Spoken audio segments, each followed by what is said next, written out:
درنو زده کوونکو په سلام او مینه درته ښه راغلاست وایم په دې هیله چې راته روغ جوړ خوشحاله او تر و تازه ناست وئ. ګرانو زده کوونکو کتابونه مو خلاص کړئ. آفرین. اول مو کتابچې وباسئ. ډېر ښه. قلمونه مو راوړي. آفرین. بالکل. پنسلونه. ډېر ښه. آفرین. ګرانو زده کوونکو مخکې له دې چې د لمر د ارزښت دا برخه ووایم، لومړی راځم تاسو نه پوښتم چې د لمر د ارزښت په لوست کې په تېره برخه کې موږ څه ولوستل؟ آفرین. کتاب. کورنۍ دنده مو څه شي وه؟ آفرین. د لوست لیکل او هغه دوې پوښتنې چې درکړل شوې وې هغو ته هم پوره ځوابونه ورکول. ډېر ښه. ګرانو زده کوونکو لمر څه ارزښت درلود؟ ډېر ښه. زموږ تاسو په ژوند کې ډېر مهم ارزښت درلود او د ژوند په هره برخه کې مو ډېر مهم دی. سمه ده؟ آفرین. ښه زده کوونکو نن راځم د تاسو د دې لوست وروستۍ برخې ته. هغه د لمر د ارزښت 11 مخ دی. فعالیتونه او لغتونه کاروو. سمه ده. هغه لغتونه چې کتاب کې راغلي دي چې معنا یې کوي یا معنا ورته پیدا کوي، ځینې ورسره لیکلي دي لکه دلته او ځینې نه دي لیکلي، هغه به کاروو. او دلته تاسو ته ګورئ دغه دو فعالیتونو کې په 11 مخ کې دغه څلورم ځای کې پوښتنه کړې وې د لاندې جملو تش ځایونه د تش ځایونو کلمې په خپلو کتابچو کې ولیکئ. ګورئ دلته لیکلي دي جملې درکړې دي، دغه جملې تش ځایونه لري. نو تاسو به لوست وګورئ د کتاب لوست مو چې ښه ولوستو، دا لوست مو چې ښه ولوستلو نو له هغې څخه وروسته به دغه د جملو تش ځایونه ډک کړئ. مخکې له دې چې زه تاسو سره مرسته وکړم ډک کړم، لومړی به تاسو ته وخت درکړم تاسو په خپله وګورئ او دغه تش ځایونه یې ډک کړئ. آفرین. وکاروئ. آفرین. ډېر ښه. تاسو خو به یې کاروئ. سمه ده. نو زه راځم درته ما دلته جملې رایستلې دي.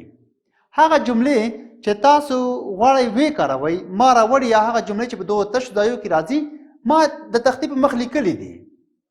دا به اوس موږ تاسو په ګډه کاروو. سمه ده. آفرین. دا جملې دغه کلمې چې دا جملې په ډکېږي. مثال دلته مې لیکلي انسانان. ګورئ مخکې دی چې دغه کلمې درته ووایم چې په دغو تش ځایو کې راځي، لومړی دغه تشې ځایونه جملې درته وایم.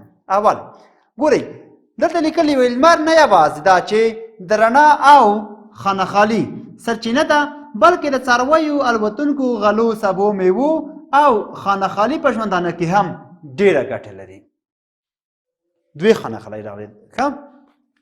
ورپسې بل ته ګورئ همداراز نن ورځ زیات شمیر پرمختللي خانهخالي د اوبو او د خرو د ګرمولو لپاره د خانهخالي له تودوخې څخه ګټه اخلي او هم خانهخالي ورڅخه په لاس راوړي.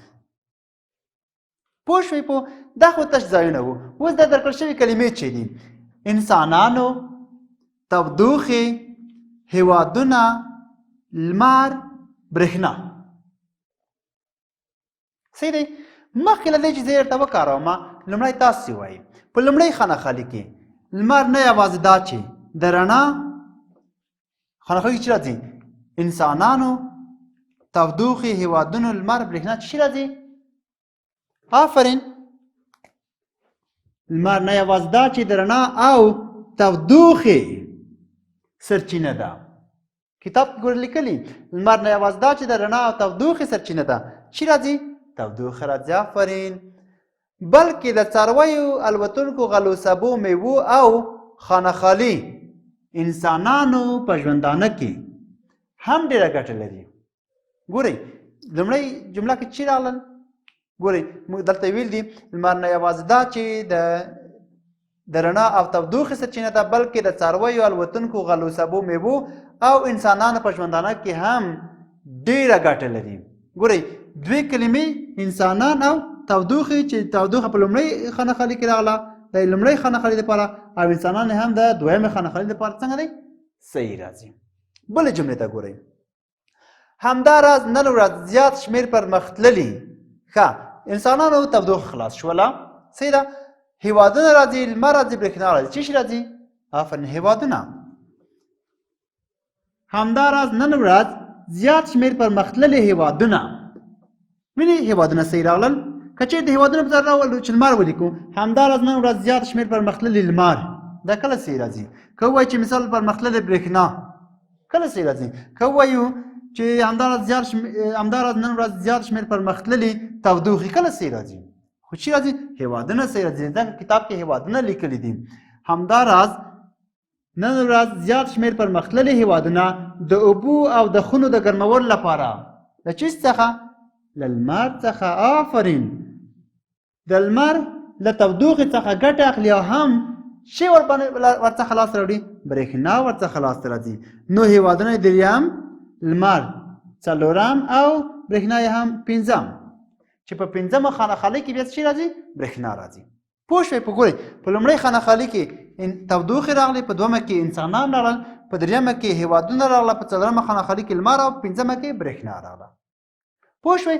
دا خانه خالي مو ډک کړي. اوس راځم لاندې ګورئ کتاب کې څو لغتونه درکړي، 4 لغتونه دي: لمر، تودوخه، برېښنا او روغتیا.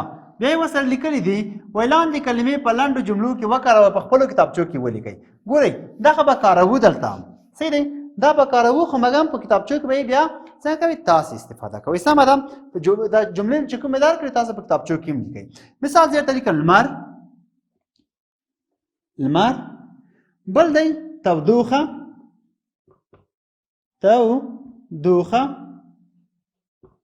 صحیح دی؟ بل دی برېښنا،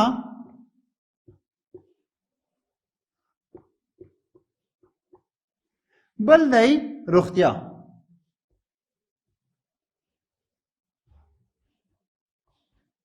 صحیح شو؟ اوس راځو دلته دا یوه جمله ورته جوړوو: لمر ته، تودوخې ته، برېښنا ته، روغتیا ته. صحیح ده؟ مخکې له دې چې زه جملې ورته جوړې کړم، لومړی له تاسو څخه پوښتم، تاسو یوه جمله ورته جوړه کړئ: لمر ته. آفرین. زه لیکم: لمر د ټولو ژوندیو موجوداتو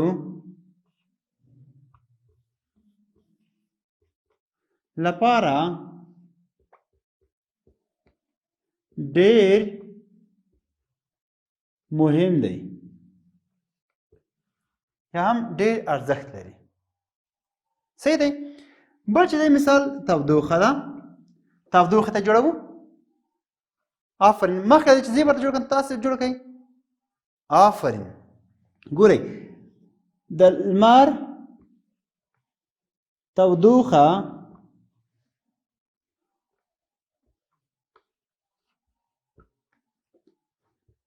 د انسانانو لپاره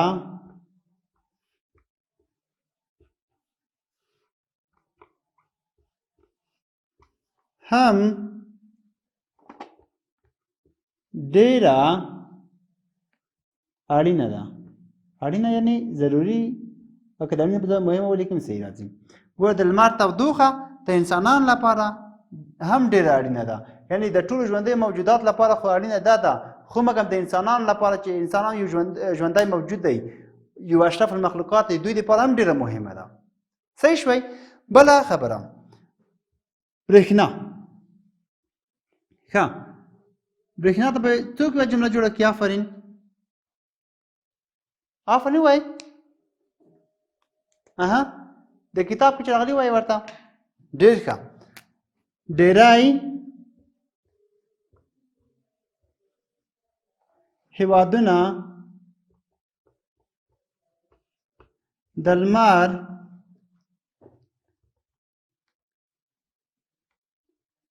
له وړانګو څخه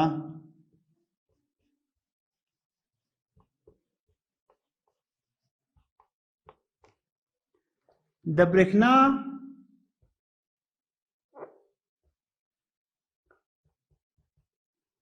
په تولید کې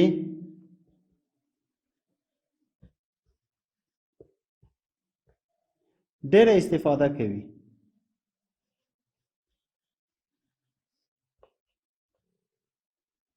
استفاده کوي. صحیح شو. ډیری هیوادونه د لمر له وړانګو څخه د برېښنا په تولید کې ډېره استفاده کوي. پوه شوې پوه؟ آفرین. بل چې دی روغتیا دی.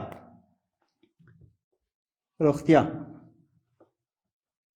اوس راځو روغتیا ته. روغتیا ته یوه جمله مخکې زه جوړه کړم، تاسو راته جوړه کړئ. آفرین. ډېر ښه. موږ باید، ډېر ساده جمله، موږ باید خپلې روغتیا ته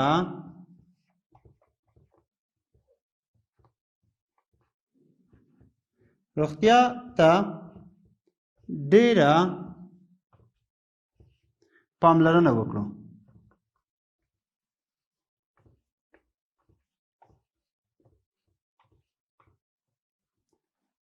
موږ باید خپل روغتیا ته ډېره پاملرنه وکړو. پوه شوئ؟ ورته ګورئ. لومړی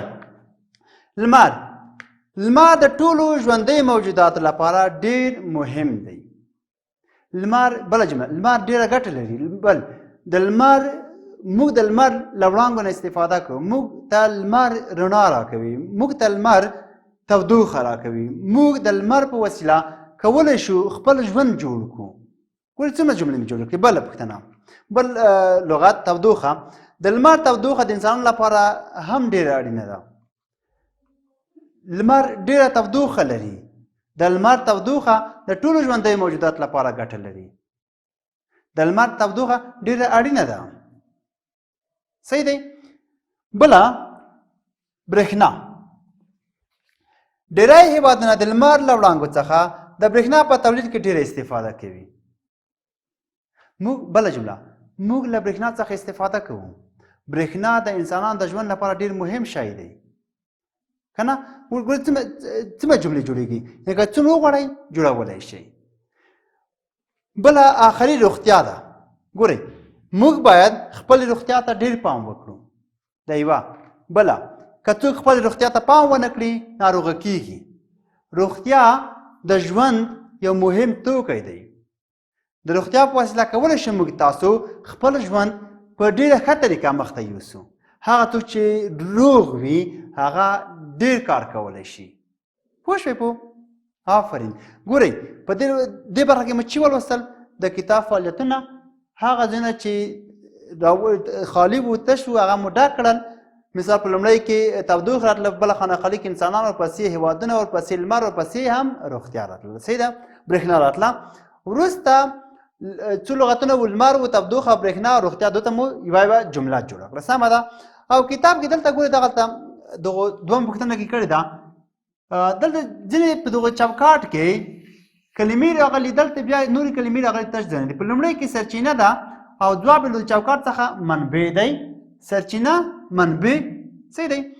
بل چې دی زرغون دی، زرغون، شین، تودوخه، حرارت، برېښنا، برق. دغه ځوابونه وو. پوه شوئ پوه؟ نو زموږ تاسو د دې لوست په دې برخه کې فعالیتونه وکړول. لغتونو ته مو یوه جمله جوړه کړه. خو مخکې له دې چې مخه ښه سره وکړو، نو ستاسو کورنۍ دنده به دا وي چې بله ورځ به تاسو له خیره سره دغه لغتونه چې ما ورته راوړي وو تختې مخ باندې، یا کتاب کې هم راغلي وو، یوه جمله چې ما ورته جوړه کړه په تختې په مخ مو ولیکله، او نورې جملې چې ما ویلې پرته له هغې څخه به تاسو کولی شئ هر یوه ته دوې جملې جوړ کړئ، په خپلو کتابچو کې به یې ولیکئ. سمه ده. دا مو کورنۍ دنده. تر بیا او بل درس مو په لویه لاس سپارم. خوشحاله او آباد اوسیږئ.